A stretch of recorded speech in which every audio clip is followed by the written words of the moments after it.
Try something right now. Put your phone down, close every tab, turn off every sound, and just sit alone with nothing. How long did you last? For most people, the answer is less than a minute before the discomfort became unbearable, before the urge to check something, play something, scroll something became impossible to ignore. You were not bored. You were not distracted. Your brain was panicking, and it has a very specific reason why it cannot handle being alone with itself. For 200,000 years, being alone was one of the most dangerous states a human could be in.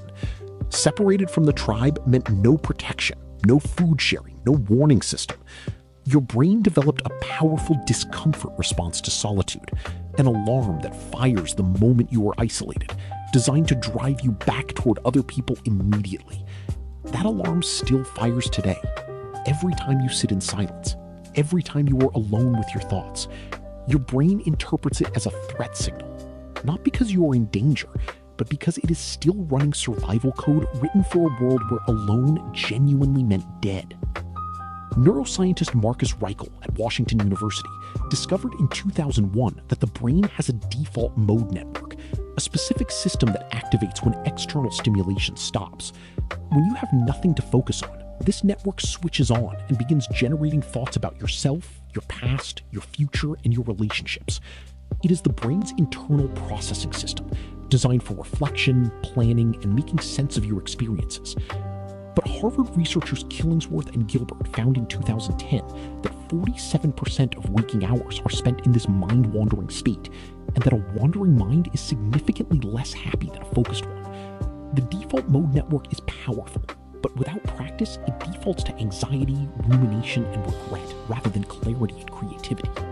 And the way most people respond to this discomfort is making it dramatically worse. You pick up your phone the moment you stand in a queue.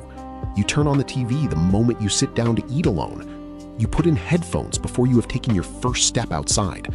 You reach for your phone the moment your head hits the pillow and your brain floods with thoughts.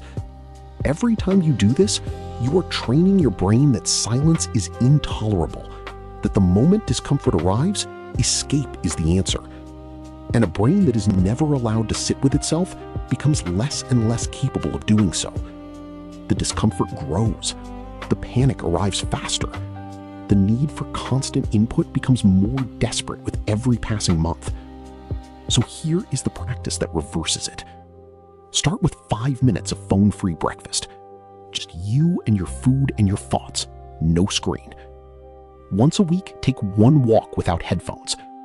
Not to think about anything specific, just to let your brain wander without escaping it.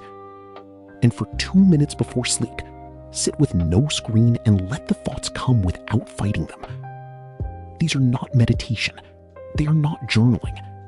They are simply small, deliberate doses of solitude that train your brain that silence is survivable, that being alone with yourself is not a threat, that the quiet is not empty.